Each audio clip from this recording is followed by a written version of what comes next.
आपली संस्कृती, आपले संस्कार सदा राहू दे आपल्या सोबत। भारताच्या महान ग्रंथांचे आणि काव्यांचे संपूर्ण संकलन सबस्क्राइब करा तिलक।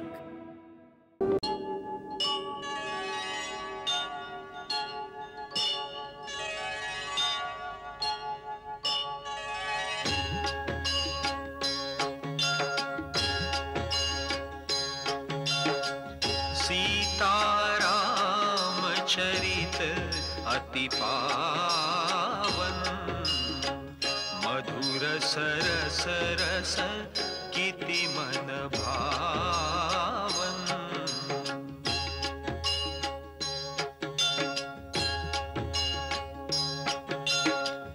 युग युग गीत तयांचे गावे, प्रभु गुण गात मना सुख वावे।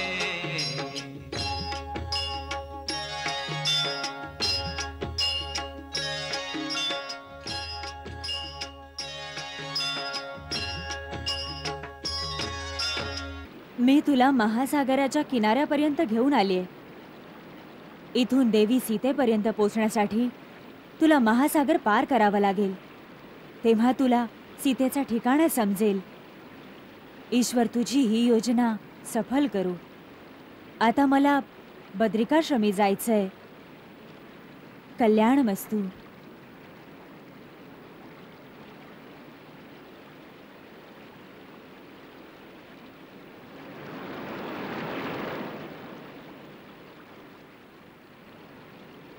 आगीतून सुटून फुफाट्यात सापडलो।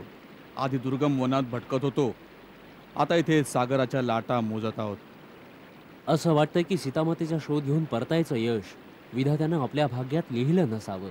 वानरराज सुग्रीवाने सीतामातेचा शोध लावून परतण्यासाठी पूर्ण 1 महिन्याचा वेळ दिला होता। 1 महिना तर असाच निघून गेला, पण अजूनपर्यंत तरी काहीच माहिती आपल्या हाती नाही आली। वाटतं या अंधाऱ्या वेरीत आपण गोते खात आहोत। राजआज्ञेचं पालन केल्याशिवाय आपण निराशेनं परत गेलो तर अपराधी समजले जाऊ, मृत्यूदंडास पात्र होऊ। मग आम्ही सगळ्यांनी काय करायचं? मी तर निश्चय केलाय।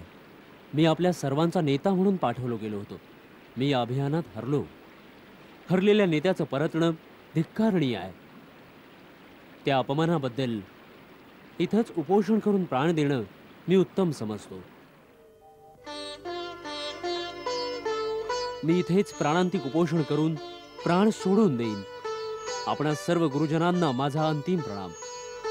आपल्या सर्वांना मी अंतिम आदेश देतोय। जांबुवंतजी आणि महावीर हनुमानासोबत आपण सर्व परत किष्किंधेला परत जावं। हे कसं शक्य आहे युवराज अंगद? हनुमानजी, आपण या सर्वांना समजवा आणि आपल्या बरोबर घेऊन जा। असंभव युवराज अंगद, या अभियानात तुझ्या नेतृत्वाखाली आपण सर्व सोबत आलो आहोत। त्यात आपल्या सर्वांचे जे काही होईल सर्वांचं सारखंच होईल। प्रत्येक गोष्टीत तुमच्या बरोबर राहणं आम्हा सर्वांचं कर्तव्य आहे। हा हनुमान, आपण सर्व कुमार अंगद बरोबर या आनंद सिंधूच्या पावन किनारी प्राणांतिक उपोषण करूया।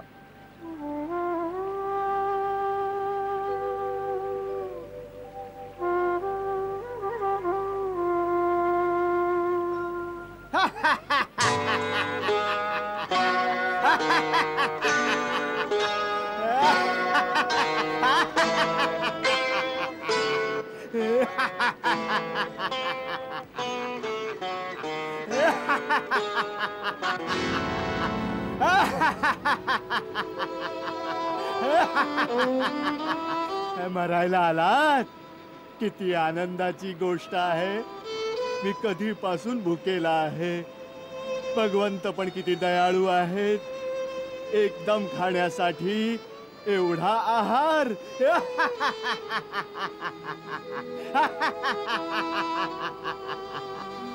एक एक करून मरा रे माझ्या मित्रांनो।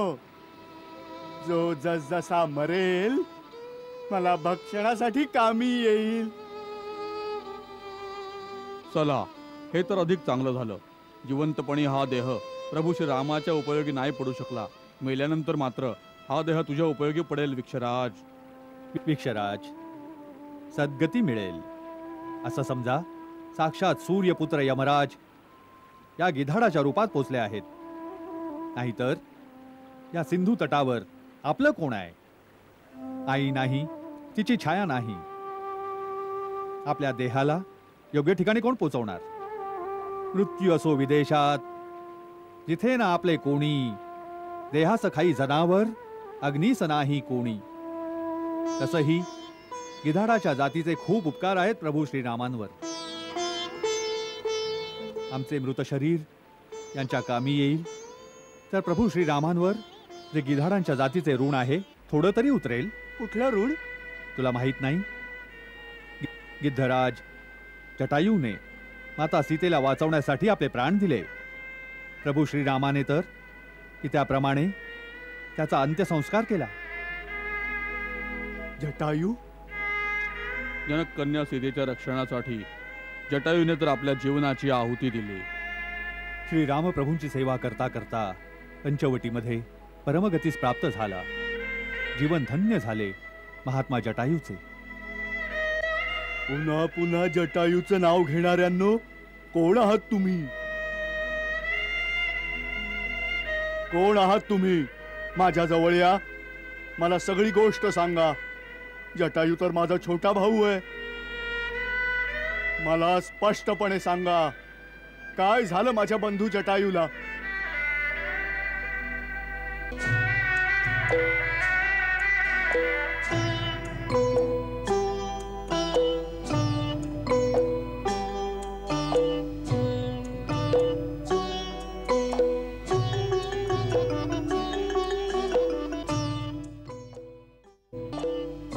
हे पुण्यात्मा जटायूंचे भाऊ आहेत. गिद्धराज, आम्हा सर्वांचा प्रणाम स्वीकार करा. आपणा सर्वांना देखील संपार्तीचा प्रणाम असो. शीघ्र मला माझा बंधू जटायूचा वृत्तांत कथन करण्याची कृपा करा. आपल्या बोलण्यावरून मला अशुभ शंका येत आहे. गिद्धराज संपार्थी, आपली शंका सत्य आहे. दशरथ नंदन श्रीरामप्रभूंची धर्मपत्नी सीता मातेला जनस्थानातून दुरात्मा रावण अपहरण करून घेऊन गेला. मातेचा आर्त विलाप ऐकून जटायूने रावणापासून सोडवण्यासाठी मोठ्या साहसाने आणि वीरतेने संघर्ष केला आणि त्याच मदांधाच्या हातून वीर जटायू वीरगतीस प्राप्त झाले.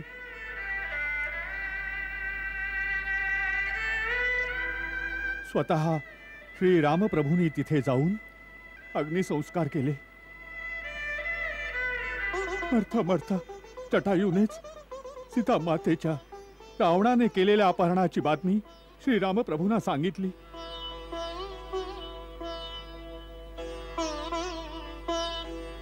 अनुज, जटायू, माझ्या भावा, काही हृदय विदारक बातमी ऐकण्यासाठी मी आजपर्यंत जिवंत राहिलोय.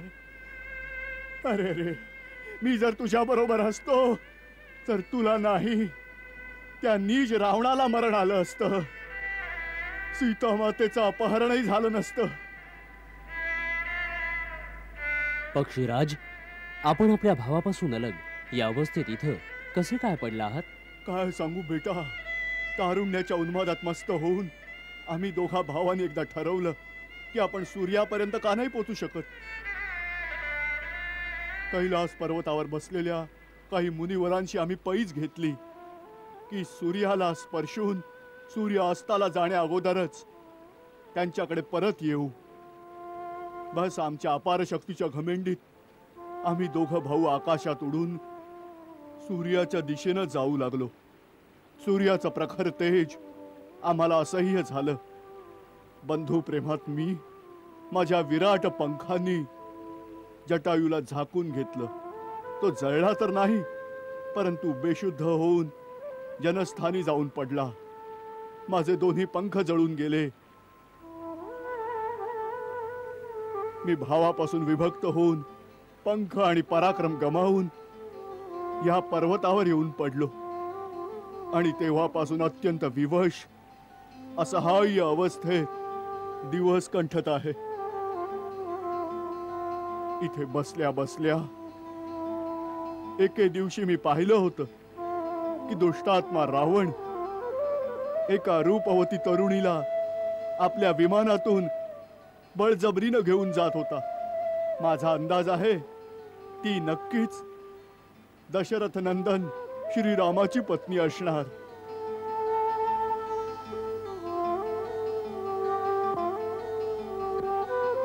मला काय ठाऊक की तो मदांध माझ्या भावाला मारून चालला आहे.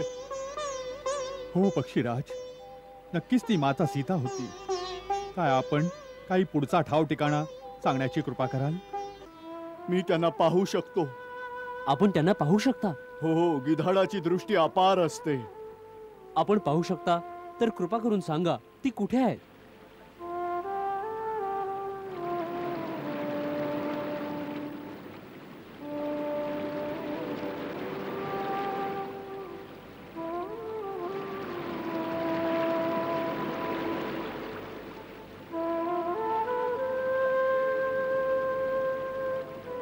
ती यावेळी रावणाच्या राजमहालात एका वृक्षाखाली बसली आहे. अत्यंत चिंताग्रस्त आहे.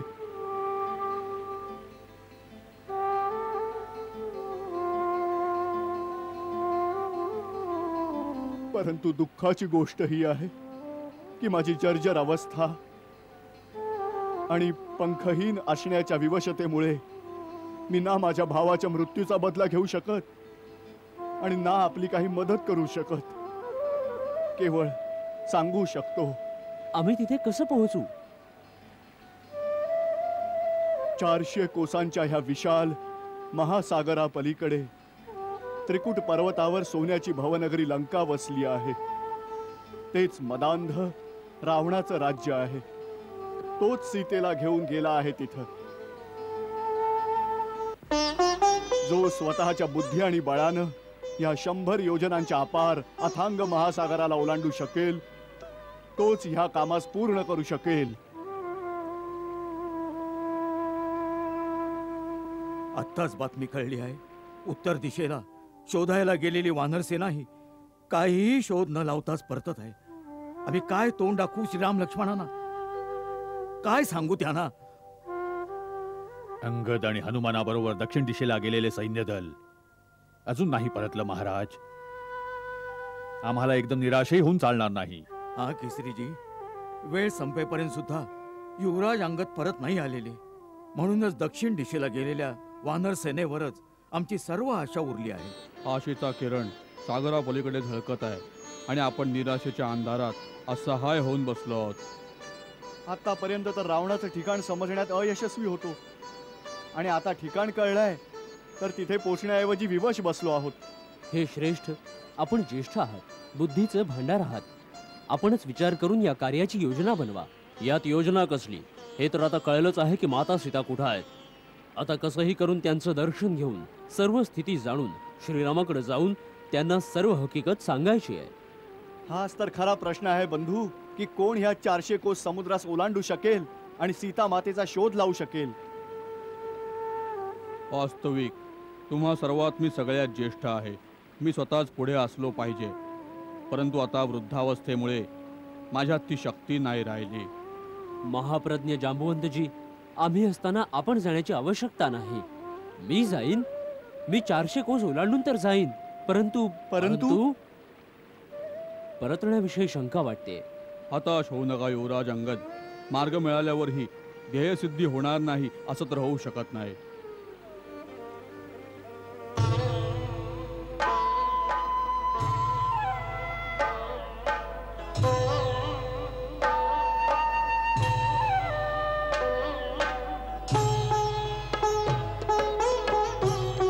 श्रीराम कार्य करण्यात सगळ्यात आतुर अंजनी कुमार गप्प राहिलेत. काय माहीत कोणत्या विचारात मग्न वेगळे उभे आहेत.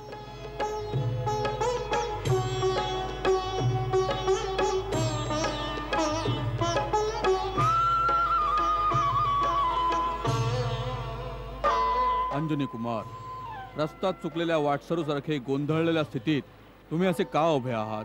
हे काय रहस्य आहे जांबुवंतजी? हे रहस्य कोणीच जाणत नाही. स्वतः अंजनी कुमारही विसरले आहेत. काय विसरलो आहे? आपला अथांग अलौकिक अपार बळ, दैवी शक्ती.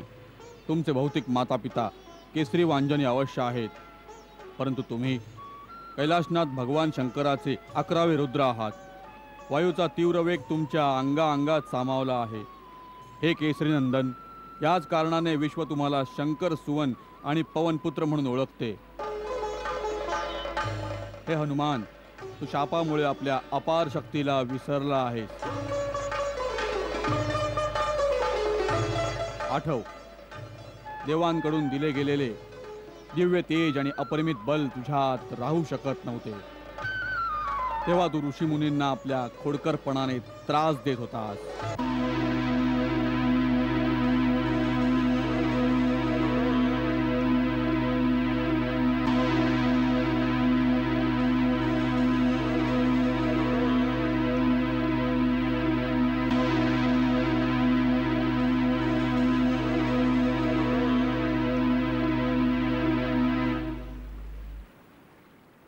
तेव्हा एका ऋषीने तुला शाप दिला होता. निरंकुश खोडकर मुला, ज्या शक्तीला प्राप्त केल्यामुळे तू इतका त्रास देत आहेस त्याला याच क्षणी विसरून जाशील. तुझ्या मातेने अंजनाने ऋषीसमोर जाऊन करुणा भाकली आणि क्षमा मागितली. तर मुनीने शाप विमोचनाचा तोच उपाय सांगितला की शक्तिप्रयोगाची योग्य संधी येताच जेव्हा कोणी तुला विसरलेल्या शक्तीची आठवण करून देईल तेव्हा तुझी विसरलेली शक्ती तुला पुन्हा आठवेल. तर हे अद्वितीय वीर हनुमाना, आज त्या शक्तिप्रयोगाचा सर्वोत्तम अवसर आला आहे. तू अतुलनीय बलस्थान आहेस. वानरराज सुग्रीवाहून अधिक बलवान आहेस. तेज आणि पराक्रमात प्रभू श्रीराम आणि लक्ष्मणा समान आहेस. तुझ्यात गरुडाची शक्ती आहे, सूर्याचं तेज आहे. हे ज्ञान गुणनिधान पुरुषार्थाच्या प्रतीका, आमच्या समस्येचं उत्तर तूच आहेस आणि तूच अशा प्रकारे मौन धारण केलं आहेस.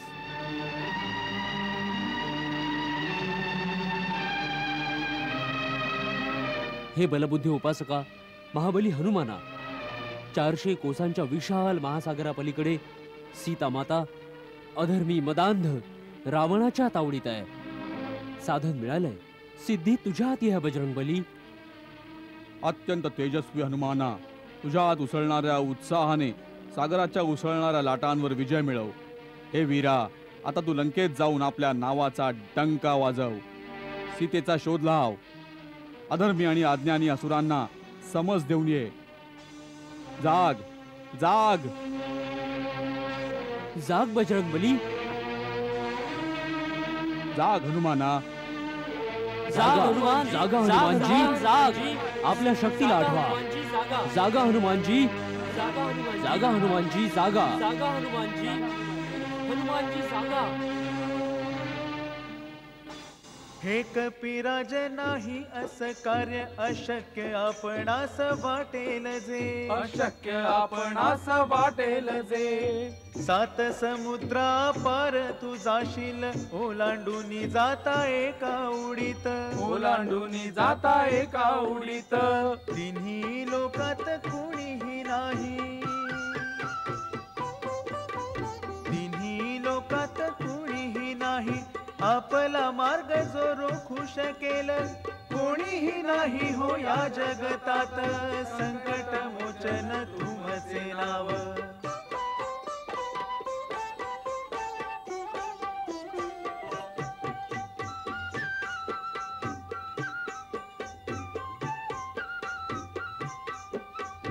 बालपणी तुम्ही सूर्याप्राशिले तीनही लोकात अंधारून आले, तीनही लोकात अंधारून आले.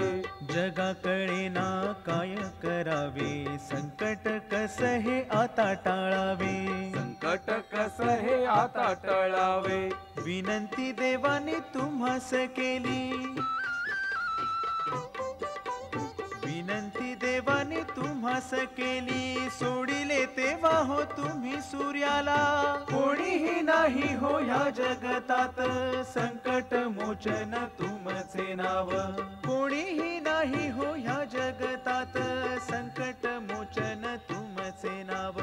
मागणी आमची निर्वाणीची, मागणी आमची निर्वाणीची, ऐक हनुमाना तू आमची, आपुल्या बळाला थोड स्मरुनी हनुमान महाबलधारी, हनुमान महाबलधारी, बजरंग बली उपकारी, आपुल्या बळाला थोड स्मरुनी हनुमान महाबलधारी, आपुल्या बळाला थोड स्मरुनी हनुमान महाबलधारी.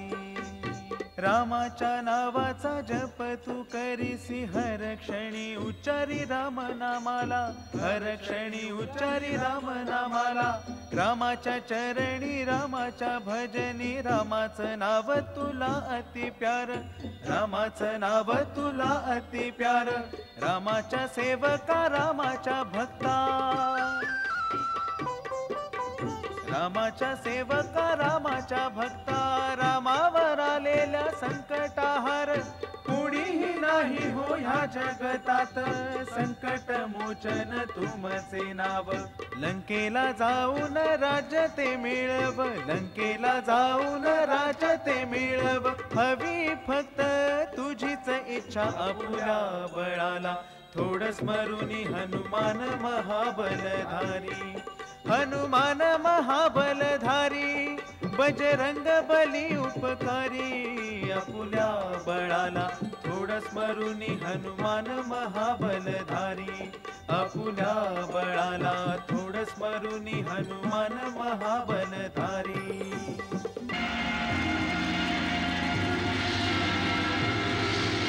जय श्रीराम.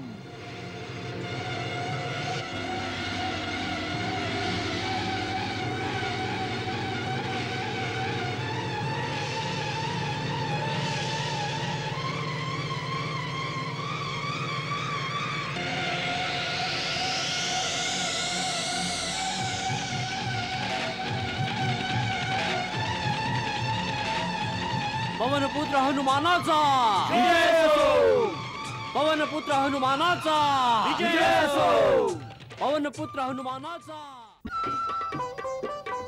रामाच्या सेवका रामाच्या भक्ता, रामावर आलेल्या संकटाहार कुणीही नाही हो ह्या जगतात, संकट मोचन तुमचे नाव, लंकेला जाऊन राज्य ते मिळव, लंकेला जाऊन राज्य ते मिळव, हवी फक्त तुझीच इच्छा, आपुल्या बळाला थोड स्मरुनी हनुमान महाबलधारी, हनुमान महाबलधारी, बजरंग बली उपकारी, आपुल्या बळाला थोड स्मरुनी हनुमान महाबलधारी, आपुल्या बळाला थोड स्मरुनी हनुमान महाबलधारी.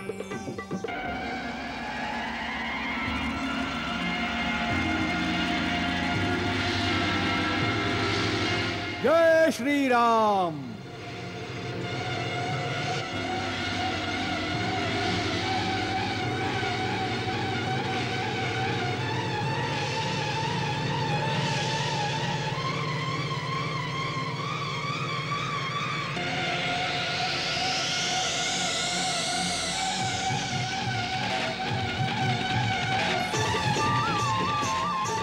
पवनपुत्र हनुमानाचा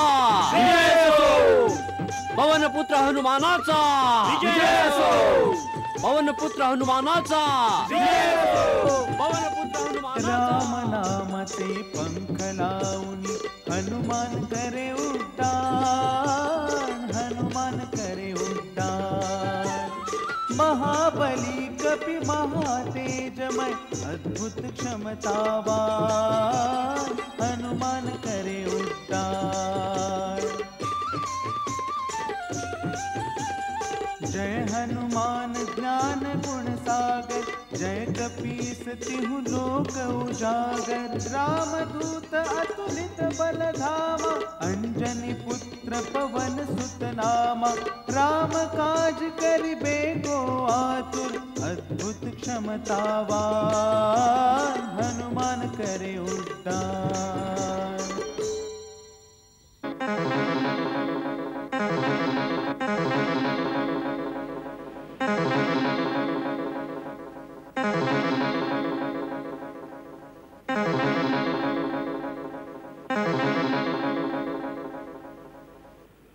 हा कोणता अडथळा समोर आला? पहा मला पवनपुत्रा, पहा मला. मी आपल्या मार्गातील अडसर नाही. मग कोण आहात आपण? हे महावीर मारुती, मी मयनाथ पर्वत आहे. पर्वत? हा पवनपुत्र पर्वत. तुझे पिता पवन देवतांनी एकदा माझे रक्षण केलं होतं, म्हणून मी त्यांचा ऋणी आहे. त्या उपकाराच्या बदल्यात मी तुझी काही सेवा करू इच्छितो.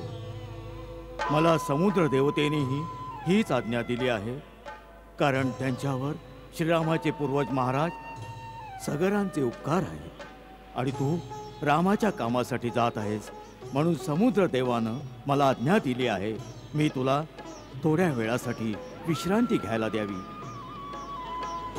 हे अंजनेय, तू माझ्या शिखरावर थोडी विश्रांती घे, म्हणून मी समुद्राच्या गर्भातून प्रकट झालो आहे.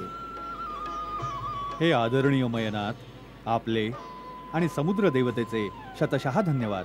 परंतु श्रीरामाच्या कामासाठी मी जो जात आहे त्यासाठी विश्रांती पाप आहे. म्हणूनच मी आपल्या आतिथ्याचा स्वीकार नाही करू शकत. आपण माझा प्रणाम स्वीकार करावा.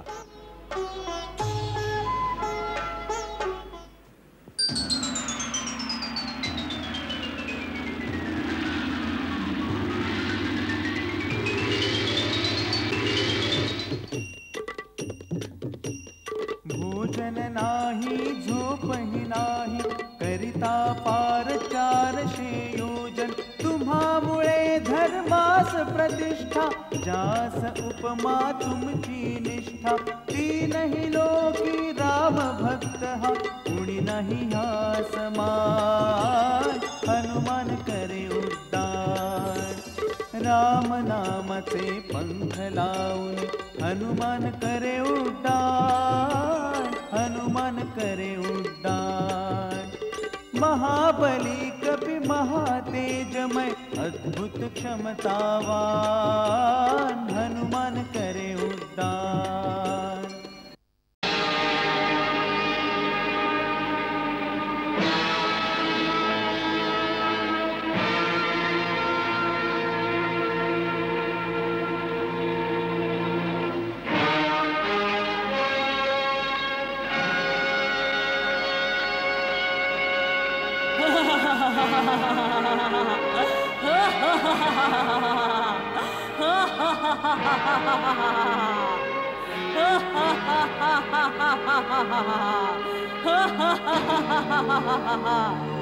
माझा मार्ग रोखणारी तू कोण आहेस?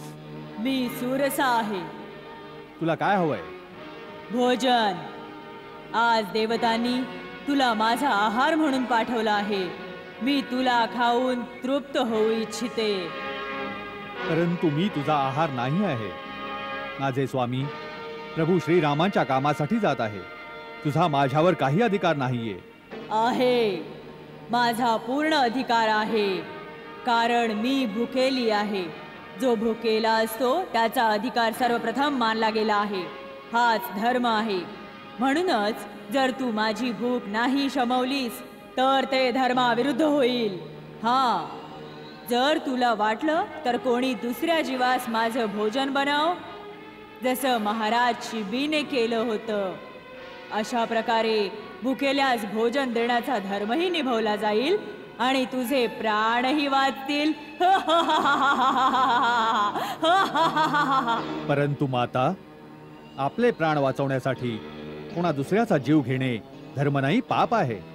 त्यापेक्षा तर हेच चांगलं आहे की मी तुमचा आहार बनावं. केवढी धर्मयुक्त गोष्ट केलीस तू. आता ये माझ्या तोंडामध्ये. परंतु माता, यावेळी माझा प्रथम धर्म आहे आपले स्वामी प्रभू श्रीरामांचे काम करणे. म्हणून प्रथम लंकेला जाऊन सीता मातेचा शोध घेईन. त्यांना शोधून श्रीरामप्रभूंचा संदेश त्यांना देईन. मग सीता मातेचा निरोप श्रीरामप्रभूंपर्यंत पोहोचवीन.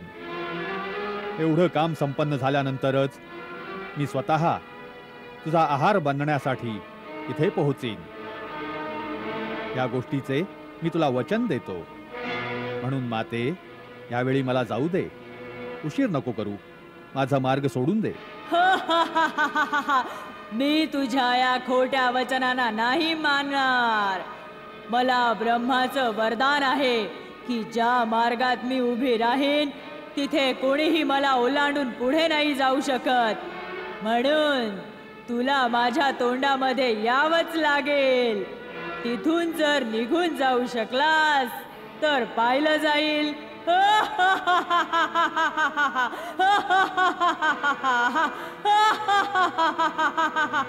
ठीक आहे माते, तोंड उघड, मी येतो.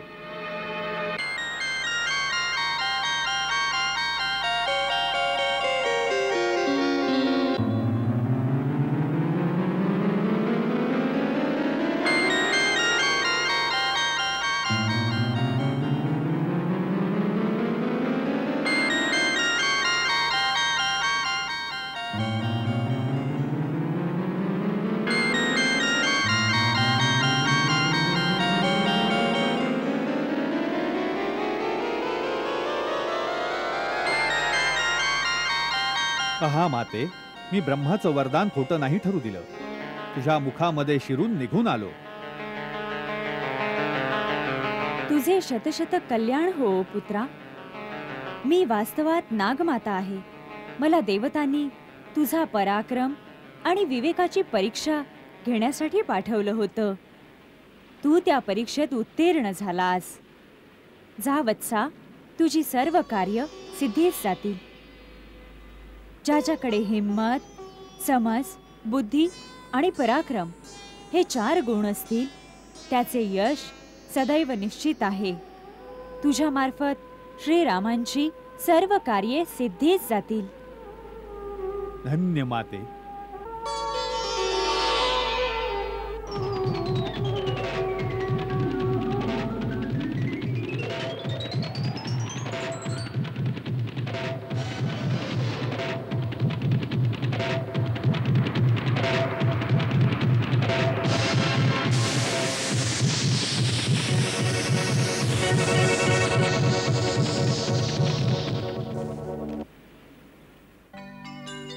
अशी राक्षसी मुद्रा सावली सधरणार,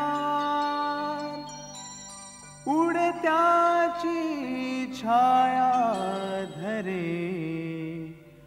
उडणारा बंदीवान.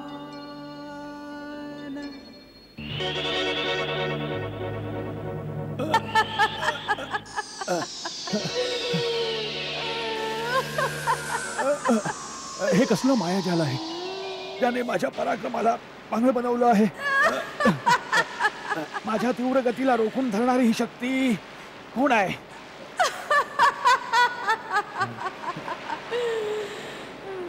कोण ते उडते आहे? ए तू निशाचरा, उडत्या पाखरांच्या सावलीला पकडून मी खात होते. आज तुला खाऊन खूप मजा येईल. आज तुला पोटभर खाऊन घेईल. आज खूप मजा करीन.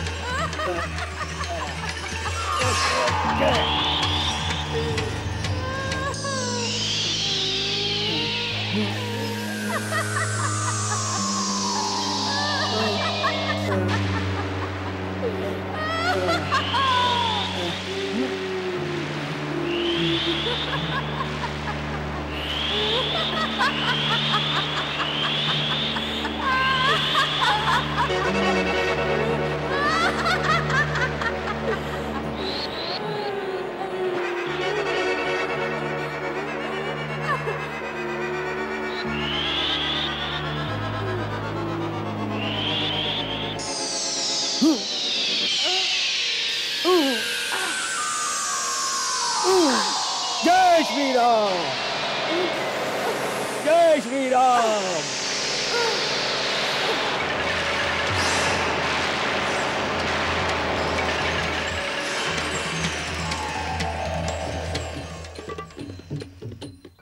ज्यावर होई रामाची छाया कोण जाई त्याला पकडाया कोण जाई त्याला पकडाया.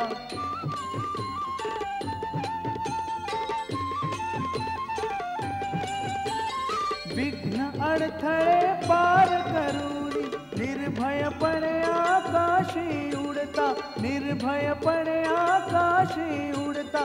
लंका नगरी सांज समय खडकती हो हनुमान खडकती हो हनुमान. लंका नगरी सांज समय खडकती हो हनुमान खडकती हो.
अरे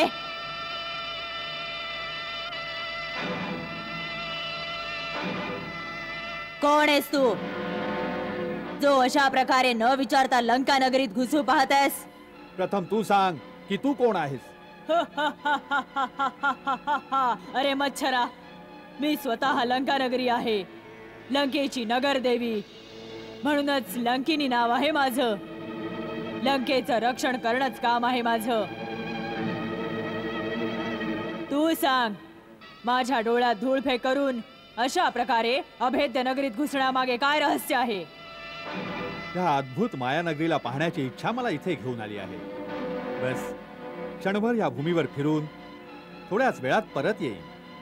मी जाऊ? जा, परंतु लंका नगरीत नाही, सरळ यमपुरीत फिरायला जा. मी तुला तिथेच पाठवते.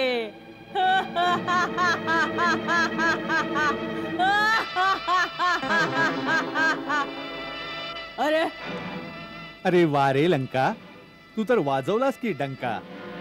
आम्हाला तर वाटलं होतं की नारी जातीची कोण उगीच तक्रार करेल, परंतु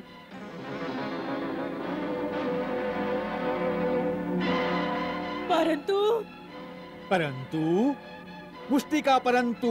जय श्रीराम.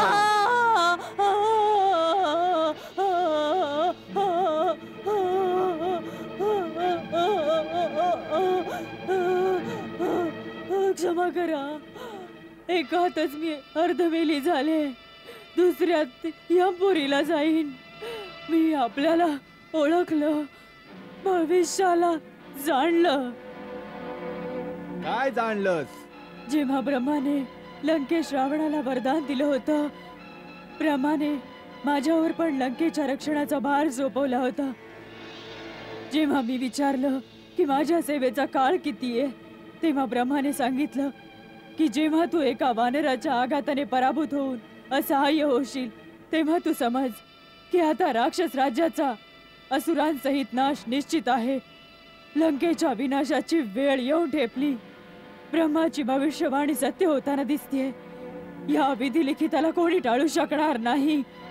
वानर श्रेष्ठ, आपण जा आणि स्वेच्छेनुसार आपलं काम सिद्ध करा. मनाप्रमाणे फळ मिळेल. आता माझ्या सेवेची वेळ पूर्ण झाली, मी परत जातीये. ब्रह्मदेवाय नमः. ब्रह्मदेवाय नमः. जय श्रीराम.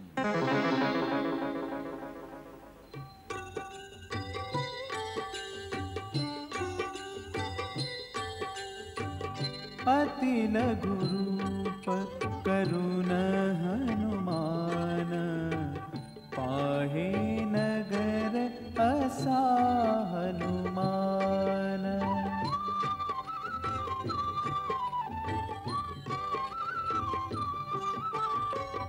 रस्ते वाडे गल्ली पाहे शोध लाविता शोध न लागे.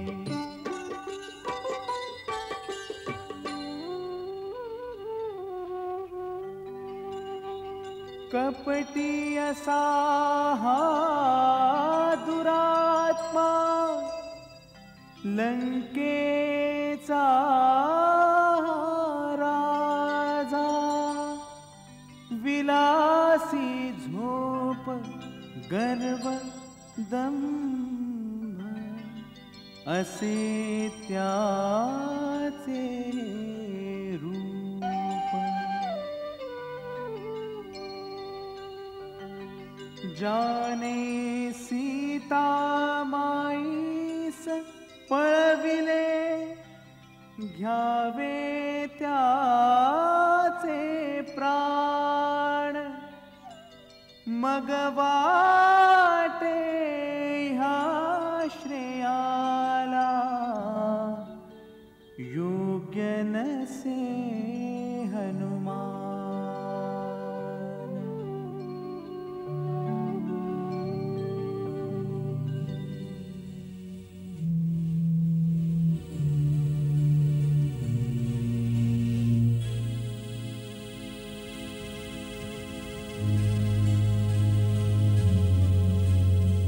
असा हा दुरात्मा लंकेचा राजा.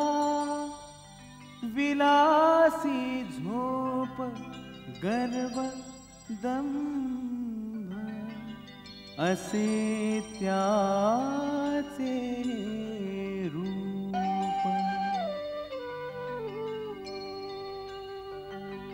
जाने सीता माईस पळविले घ्यावे त्याचे प्राण. मग वाटे ह्या श्रेयाला योग्य नसे हनुमान.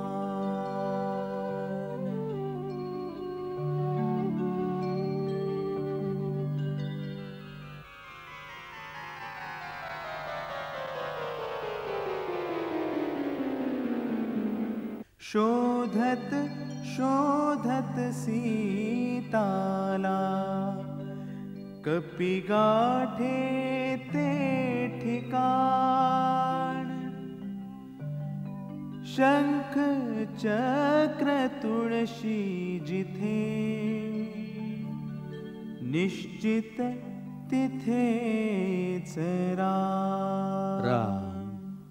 राम राम राम. हे राम. जय श्रीराम.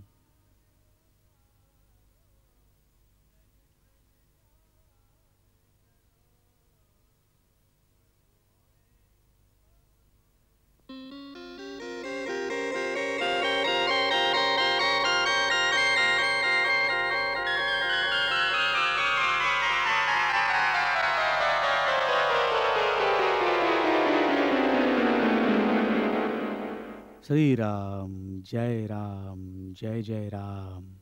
श्रीराम जय राम जय जय राम. श्रीराम जय राम जय जय राम.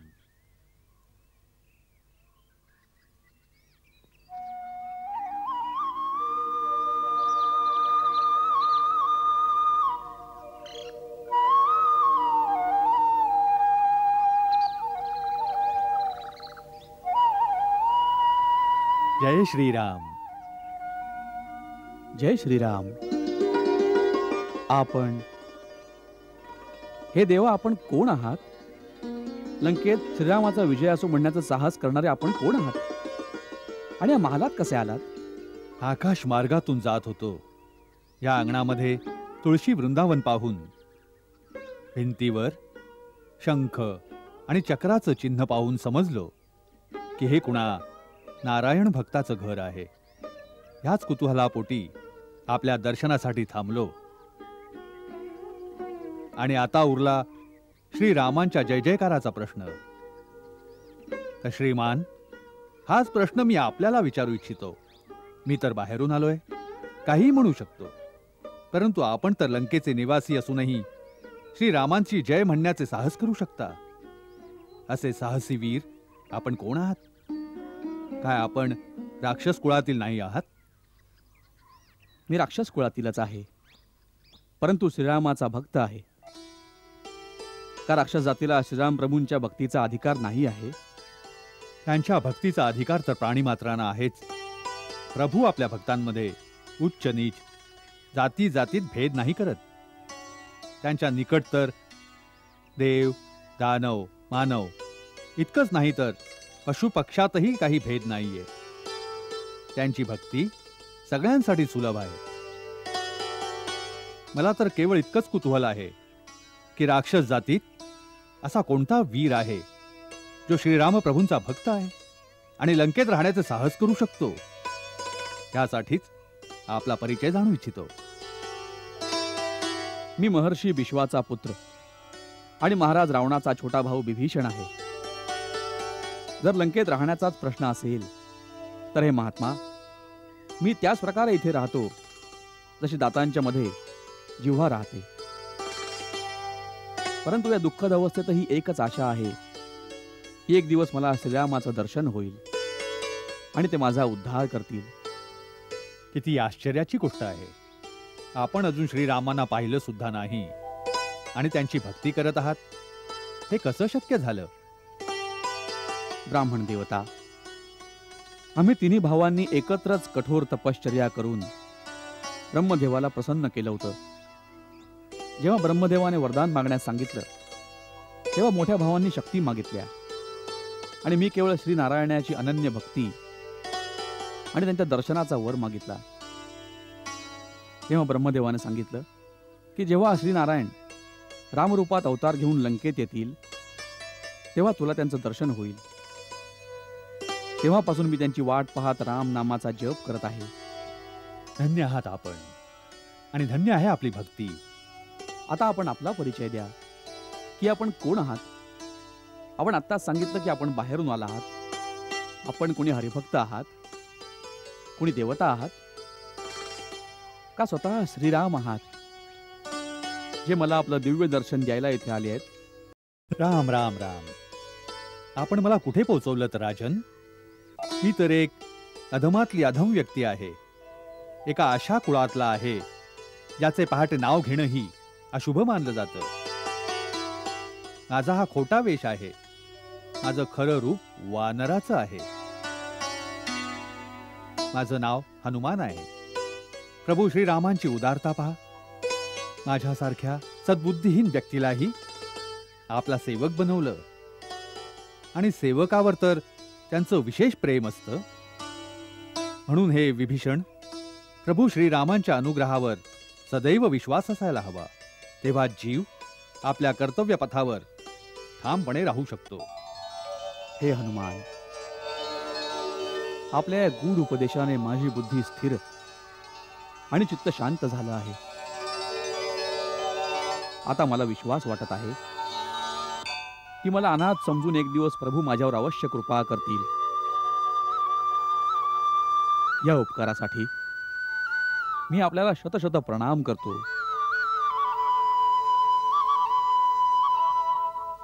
उठा राजन. सेवकापुढे मस्तक नाही झुकवत. दोघांना आपल्या स्वामीच्या कामातच व्यग्र राहायला हवं. आता माझ्या येण्याचं प्रयोजन आहे का? रावणाने सीता मातेला कपटाने इथे आणलं आहे. श्रीरामप्रभूंच्या आज्ञेवरून मी त्यांच्या शोधात आलो आहे. रावणाच्या महालांमध्ये चारी बाजूना शोध घेतला, परंतु मातेचा कुठेच ठाव नाही लागला. जर आपल्याला त्यांची काही माहिती असेल तर मला सांगण्याची कृपा करा. कपिश्रेष्ठ, हे आपल्याला कसं वाटलं की माता सीता रावणाच्या राजमहालात आरामात झोपी गेली असेल? ती देवी तर अशोक वाटिकेत आपल्या पतिव्रता धर्माचे रक्षण करत एका वृक्षाखाली तपस्विनीप्रमाणे राहत आहे. चारी बाजूनी भयानक राक्षसिणी तिला घेरून असतात.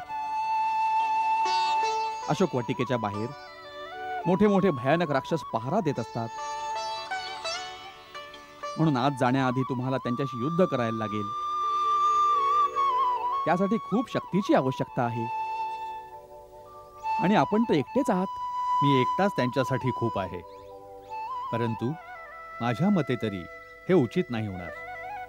मी मातेला भेटण्याआधी कोणत्याही प्रकारचा तंटा करू इच्छित नाही. नाहीतर हे कळल्यानंतर की रामाचा कोणी दूत सीता मातेला भेटायला आला आहे, ते लोक त्यांना कुठेतरी दुसरीकडे लपवतील. मग काही नाही. मी माझं रूप अति सूक्ष्म करीन आणि रात्रीच्या अंधारात चुपचाप मातेच्या आसपास पोहोचीन. एकदा त्यांच्यापर्यंत प्रभूंचा संदेश पोहोचवून त्यांचं काही सांत्वन करीन. मग मी माझ्या दुसऱ्या रूपांमध्ये रावणाच्या योद्ध्यांची शक्तीही जाणण्याचा प्रयत्न करीन. ठीक आहे, आता मला आज्ञा द्या. सूर्य भगवान उगवले आहेत. आता सगळा दिवस कुठेतरी लपून काढीन आणि रात्रीच्या अंधारात अशोक वाटिकेत पोहोचीन. निघावो भक्तराज, श्रीराम आपले रक्षण करतील. जय श्रीराम. जय श्रीराम.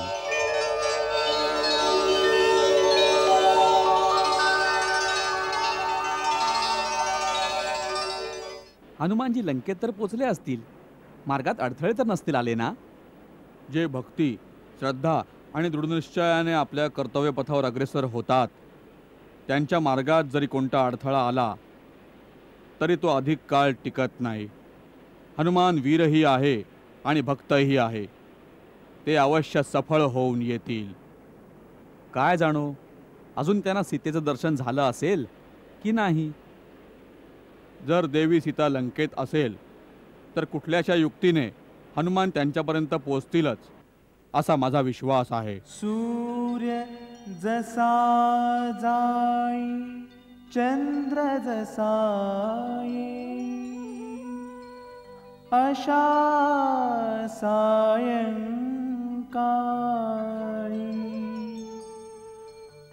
पोहोचे श्री हनुमान आता लक्ष सिद्धी जवळी.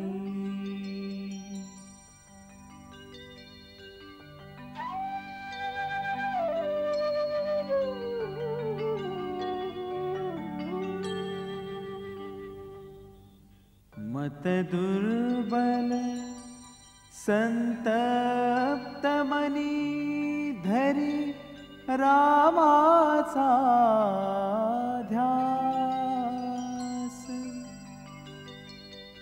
धर्मशील गुणी सीता भोगेती वनवास.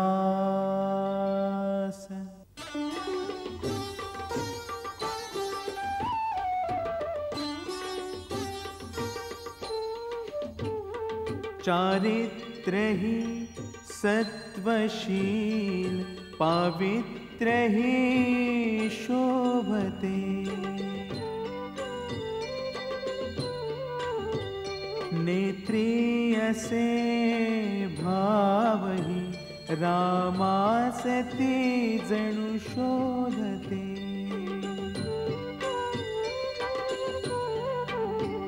मृतप्राय पण नच प्राण निघती राम प्रभुचा मोहाने कपि भक्ति अन सीता सती लंकेत होती सोबती. त्रिजटा, माझी मशालही पेटव. सर्वांच्या मशाली पेटल्या? हो, पेटल्या.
सर्वांग सुंदरी, आम्हाला पाहून तू भयभीत का होतेस?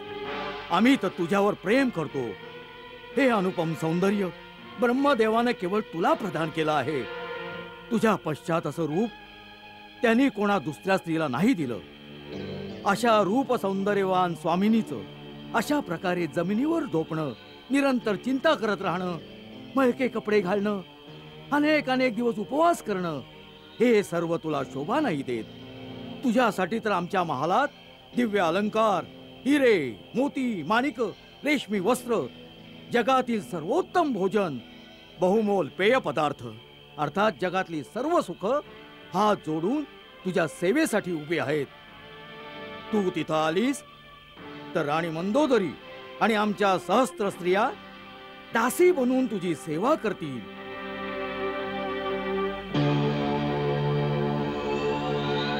तिन्ही लोकात असं सुख कुठल्याही स्त्रीच्या भाग्यात नसेल. खरंच श्रीरामांची धर्मपत्नी होण्याचं परम सुख जे माझ्या भाग्यात लिहिलंय ते तिन्ही लोकात कुठल्याच स्त्रीच्या भाग्यात लिहिलं नसेल. राघवाची धर्मपत्नी बनण्याचं सुख त्या वनवासी भिक्षुकाकडे आता काय उरलंय? आता त्याची स्वप्न पाहणं सोडून दे मूर्ख स्त्री. पहिल्यांदा त्याला हेही कळणार नाही की तू कुठं आहेस, आणि हे जरी कळलं तरी लंकेत कुणी मानव प्रवेश नाही करू शकत. आणि आता तर याचाही भरोसा नाही की तो जिवंत आहे का दगडावर डोकं आपटून आपटून मरून गेला आहे. त्याला विसरून जा. एकदा माझ्याकडे पहा त्रिभुवन सुंदरी, केवळ एकदा. कोणत्याही स्त्रीला कपटानं बळजबरीनं पळून आणणं, तिला जबरदस्तीनं आपली पत्नी बनवणं हा राक्षसांचा स्वधर्म आहे.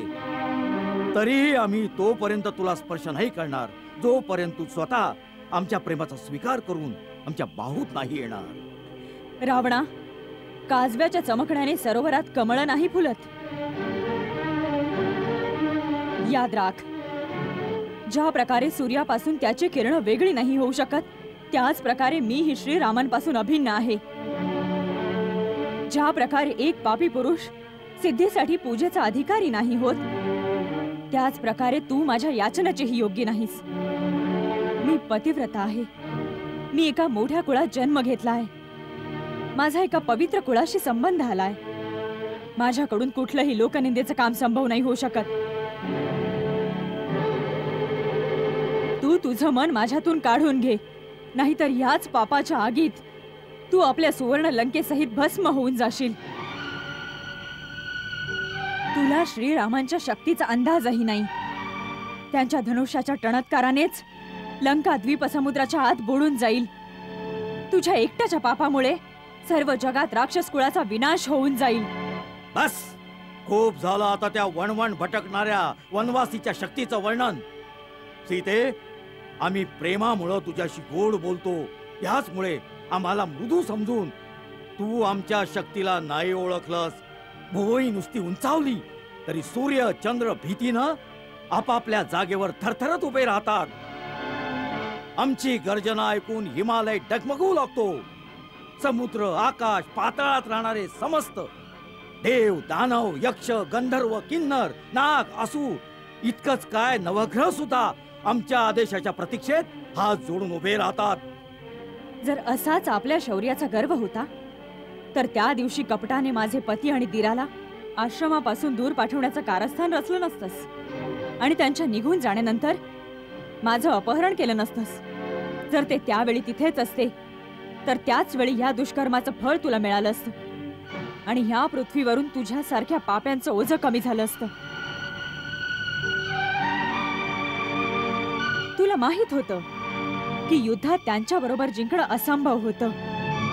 जसा एक कुत्रा 2 वाघांच्या समोर यायला घाबरतो, त्याच प्रकारे तू पण ते असताना आमच्या कुटीत पाऊल नाही टाकू शकलास. सीते, तू जे अपमानास्पद शब्द बोललीस याची एकच शिक्षा आहे. आपल्या या चंद्रहास खटकानं तुझं शीर कापावं. मृत्यूपासून तुला एकच गोष्ट वाचवू शकते. आपल्या इच्छेनं आम्हाला शरण ये. आणि तुलाही एकच गोष्ट वाचवू शकते पापी. अजूनही श्रीराम प्रभूंना शरण जा. ते खूप शरणागत वत्सल आहेत. शरण येणाऱ्याचे सगळे दोष क्षमा करून टाकतात. मला भक्ती आणि आदराने माझ्या प्रभूंकडे पोहोचव, नाहीतर या लंकेतील सर्व गोष्टींचा विनाश होईल. तुझ्या राक्षस कुळाचा समूळ विनाश होऊन जाईल. या नगरीत केवळ पिशाच आणि भूत राहतील. सीते, आपल्या मृत्यूला आवाहन करू नकोस. जर मला मृत्यू आला तर माझी सर्व दुःख संपतील. हे चंद्रहास खडक, जर तू भगवान शिवांचं वरदान आहेस तर तुला त्याच भगवंताची शपथ आहे, या पाप्यापासून माझं रक्षण कर. माझं शीर कापून माझा पतिव्रतेचा धर्म वाचव, ज्याने भगवान शंकरांनाही कळेल की अशा कोणा कुपात्र, जनावराप्रमाणे कामुक आणि पापी पुरुषाला शक्ती देण्याचे काय परिणाम होतात.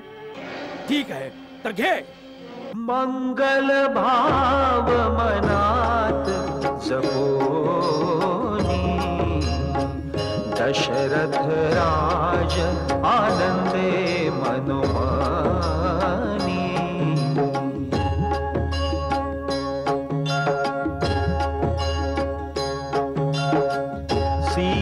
सीताराम चरित अति पावन, मधुर सरस रस किति मन भावन.